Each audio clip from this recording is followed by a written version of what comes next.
பஹல்காம்ல 26 பேர் கொல்லப்பட்ட கொடூர தாக்குதலுக்கு உலக நாடுகள் எல்லாமே கண்டனம் தெரிவிச்சிட்டு வராங்க. ஐநா பாதுகாப்பு கவுன்சில் உட்பட.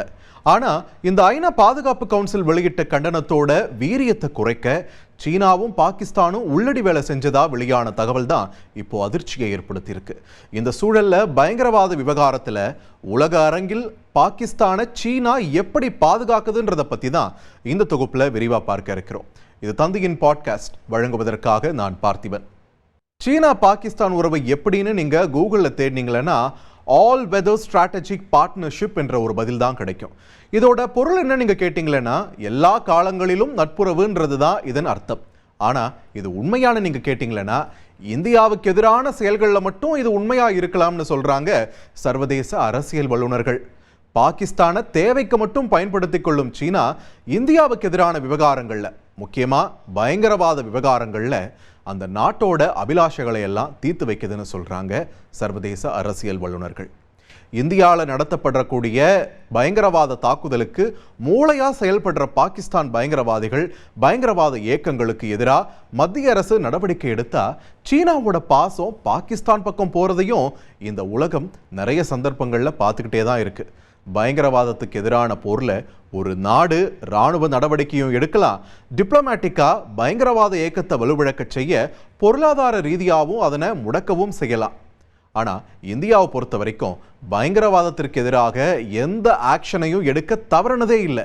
2016 உரி தாக்குதலா இருக்கட்டும், இல்ல 2019 புல்வாமா தாக்குதலா இருக்கட்டும், இந்திய ராணுவம் பாகிஸ்தானுக்குள்ள போய் பயங்கரவாத முகாம்கள்ல தாக்குதல் நடத்தி இருந்தது இங்க குறிப்பிடத்தக்கது. அதே வேளையில டிப்ளமேட்டிக்கா பாகிஸ்தான் பயங்கரவாத இயக்கங்களை முடக்கிறதுலையும் ஒரு நீண்ட போராட்டத்துல வெற்றியும் கண்டிருக்கு இந்தியா. பாகிஸ்தானோட லஷ்கரே தொய்பா, ஜெய்ஷி முகமது போன்ற பயங்கரவாத இயக்கங்களை தடை செய்யப்பட்ட பயங்கரவாத இயக்கங்களா ஐநா பாதுகாப்பு கவுன்சில் அறிவிச்சதுல இந்தியா வெற்றி கண்டுச்சு. ஒரு பயங்கரவாத இயக்கம், ஒரு பயங்கரவாதிய சர்வதேச அளவில் தடை செய்யறதுக்கு ஐநா பாதுகாப்பு கவுன்சில் 1267 கமிட்டியால கருப்பு பட்டியலில் சேர்க்கப்படணும். 1999 ஆண்டு பயங்கரவாதத்துக்கு தடை விதிக்கும் வகையில் கொண்டு வரப்பட்டதுதான் இந்த 1267 தீர்மானம். அல் கைதா, தலிபான்கள் மாதிரியான பயங்கரவாத அமைப்புகளுக்கு எதிராக தடைகள் விதிக்கும் வகையில தான் இது உருவாக்கப்பட்டுச்சு. இப்போ அல் கைதா மற்றும் ஐசிஸ் உள்ளிட்ட குழுக்கள் தடை செய்யப்பட்ட குழுக்களா செயல்பட்டு இருக்கு. ஐநா பாதுகாப்பு கவுன்சிலோட 1267 கமிட்டி ஒரு இயக்கத்தை கருப்பு பட்டியலில் சேர்க்கிறப்போ அந்த இயக்கத்தோட சொத்துகள் முடக்கப்படும், இயக்கத்தை சேர்ந்தவங்களுக்கு வெளிநாட்டு பயண தடை விதிக்கப்படும், அந்த இயக்கத்துக்கு ஆயுதம் கிடைக்கவும் தடை செய்யப்படும். இந்தியா இப்படி பாகிஸ்தான் பயங்கரவாதிக்கு தடை விதிக்க தொடர்ந்து போராடிக்கிட்டே தான் வருது. 1267 தீர்மானத்தில் ஒரு பயங்கரவாத இயக்கம், ஒரு பயங்கரவாதியை ஐநா பாதுகாப்பு கவுன்சில் தடை செய்யுது. ஐநா பாதுகாப்பு கவுன்சிலை பொறுத்த வரைக்கும் 15 உறுப்பு நாடுகள் இருக்கு. இதுல அமெரிக்கா, பிரிட்டன், பிரான்ஸ், ரஷ்யா மற்றும் சீனா ஆகிய 5 நாடுகள் நிரந்தர உறுப்பு நாடுகளா இருக்காங்க. மற்ற 10 நாடுகளுக்கு 2 வருஷம் மட்டும்தான் பதவிக்காலம். ஆண்டுக்கு 5 உறுப்பினர்கள்னு சுழற்சி முறையில் தேர்வு செய்யப்படுறாங்க. இதுல நிரந்தர உறுப்பு நாடுகளான அமெரிக்கா, பிரிட்டன், பிரான்ஸ், ரஷ்யா மற்றும் சீனாவுக்கு வீட்டோ அதிகாரம் இருக்கு, அதாவது மறுப்புரிமை வாக்கு. ஒரு பயங்கரவாத இயக்கம் இல்ல ஒரு பயங்கரவாதிய கருப்பு பட்டியலில் சேர்க்கணும்னா இந்த 5 நாடுகளுமே மறுப்பு தெரிவித்து வாக்களிக்க கூடாது. ஆனா பாகிஸ்தான் பயங்கரவாதிகளை கருப்பு பட்டியலில் சேர்க்க இந்தியா மேற்கொண்ட முயற்சிகளை எல்லாம் இந்த வீட்டோ அதிகாரத்தை பயன்படுத்தியே தடுக்கிறது சீனா. இந்தியா பரிந்துரை செய்யும் பாகிஸ்தான் பயங்கரவாத இயக்கங்கள் மற்றும் பயங்கரவாதிகளை கருப்பு பட்டியலில் இணைக்க சீனா தொடர்ச்சியா தடையை ஏற்படுத்திட்டு வருது. முக்கியமா ஜெய்ஷி முகமது பயங்கரவாத இயக்க தலைவன் மசூத் அசார். ஜெய்ஷி முகமது பயங்கரவாத இயக்கம் 2001 பயங்கரவாத இயக்கமா பட்டியலிடப்பட்டுச்சு. ஆனா மசூத் அசார் பயங்கரவாதியா பல ஆண்டுகள் அறிவிக்கப்படல. இந்திய நாடாளுமன்ற தாக்குதல், மும்பை தாக்குதல், பத்தான்கோட் தாக்குதலுக்கு அப்புறமும் சீனா வீட்டோ அதிகாரத்தை பயன்படுத்தி இந்தியாவோட நகர்வுக்கு தொடர்ந்து முட்டுக்கட்டை போட்டுக்கிட்டே இருந்துச்சு. 2019 புல்வாமா தாக்குதலுக்கு அப்புறமும் முட்டுக்கட்டை போட்டுச்சு சீனா. மசூத் அசாரை சர்வதேச பயங்கரவாதியா அறிவிக்கிறதுல ஆராய வேண்டியவை நிறைய இருப்பதா சொல்லுச்சு சீனா. பிறகு ஒரு வழியா சீனா மறுப்பை விலக்கியதும் 2019 மே மாசம் மசூத் அசார் சர்வதேச பயங்கரவாதியா அறிவிக்கப்பட்டார். மும்பை தாக்குதலுக்கு மூளையாக செயல்பட்ட ஹஃபீஸ் சையதோட மகன் சஜித் மிர்ரை சர்வதேச பயங்கரவாதியா அறிவிக்கவும் சீனா முட்டுக்கட்டை போட்டிருக்கு. இப்படியா சீனா முட்டுக்கட்டு இடும் இந்தியாவிற்கு அச்சுறுத்தலாக இருக்கக்கூடிய நூற்றுக்கணக்கான பயங்கரவாதிகள் மற்றும் இயக்கங்கள் பாகிஸ்தான்ல தான் இருக்காங்க. இந்த மாதிரியான இயக்கங்களுக்கு ஐநாவால தடை விதிக்கப்படும் போது பாகிஸ்தானுக்கு ஒரு நெருக்கடி ஏற்படுங்க. பாகிஸ்தான் ஐநா உறுப்பு நாடாவும் இருக்கு. இப்படி தடை செய்யப்படுற பயங்கரவாத இயக்கங்களுக்கு நிதி ஆயுதம் கிடைக்கிறதையெல்லாம் பாகிஸ்தான் தடுக்கணும்.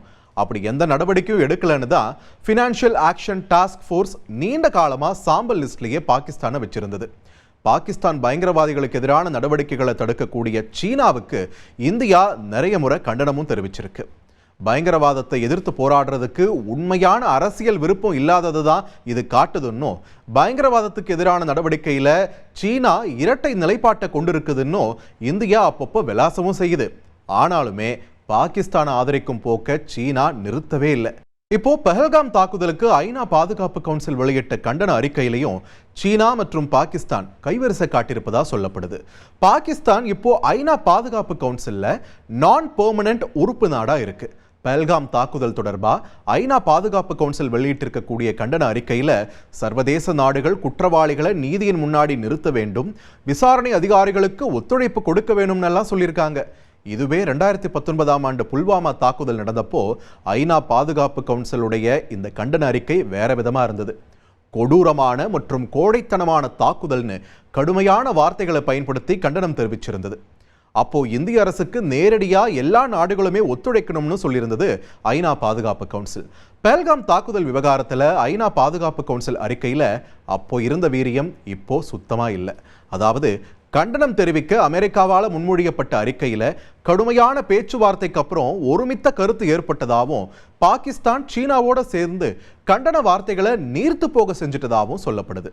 பாகிஸ்தான் பயங்கரவாதிகளால சீனர்கள் கொல்லப்படும் சம்பவமும் தொடர்ந்து அதிகரிச்சுக்கிட்டு வந்துட்டு தான் இருக்கு. ஆனாலுமே உலக நாடுகள் மத்தியில தன்னோட அதிகாரத்தை வலுப்படுத்தவும் சொந்த தேவைகளுக்காகவும் பாகிஸ்தான் பயங்கரவாத அமைப்புகளை பாதுகாக்கும் சீனாவுக்கு பதிலடி கொடுக்க வேண்டிய கட்டாயத்தில் இருக்கு இந்தியா.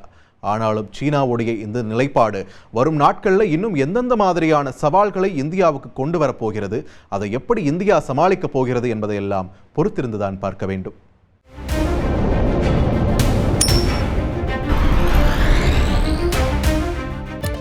பஹல்காம் தாக்குதலை அடுத்து இந்தியாவில் உள்ள பாகிஸ்தானியர்கள் வெளியேற மத்திய அரசு உத்தரவிட்டிருந்தது. அதன்படி அனைத்து மாநிலங்களிலும் தங்கியுள்ள பாகிஸ்தானியர்களை கணக்கெடுத்து வெளியேற்றும் பணிகளில் குடியுரிமைத்துறை அதிகாரிகள் ஈடுபட்டு வந்தனர். இந்நிலையில் தமிழகத்தில் இருந்த 200 பாகிஸ்தானியர்கள் வெளியேறிவிட்டதாக தகவல் தெரிவிக்கப்பட்டுள்ளது. தொழில் ரீதியாக சென்னை உட்பட தமிழகத்தின் பிற பகுதிகளில் தங்கியிருந்தவர்களும் வெளியேறிவிட்டதாக தெரிவித்துள்ளனர். சென்னையில் சிகிச்சை பெறும் பாகிஸ்தானியர்கள் யாரும் இல்லை எனவும் காவல்துறை தரப்பில் தெரிவிக்கப்பட்டுள்ளது.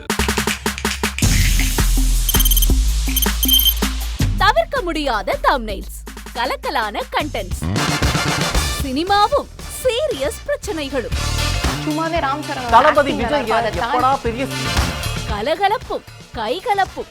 Me to love you. Thank you அவர்களை மாஸ் ஏத்துறது ஏற்ற தெரிக்குதுனாலே டன் தான். பிரேக்கே இல்லாமல் பிரேக்கிங் நியூஸ் சொல்லும் தந்தி டிவி ஆப். இன்ஸ்டா தலைமுறை வரை இறங்கி அடிக்கும் தந்தி டிவியின் டிஜிட்டல் எக்ஸ்க்ளூசிவ். பாடி காமிச்சீங்க, அது அதை விட மோசம். இல்ல பாடி காமிச்சீங்கன்னா அது இன்னும் வெரி பேட். தந்தி டிவி ஆப்பை இலவசமா டவுன்லோட் செய்யுங்க. ஃபாலோ பண்ணுங்க, சப்ஸ்கிரைப் பண்ணுங்க, என்ஜாய் பண்ணுங்க.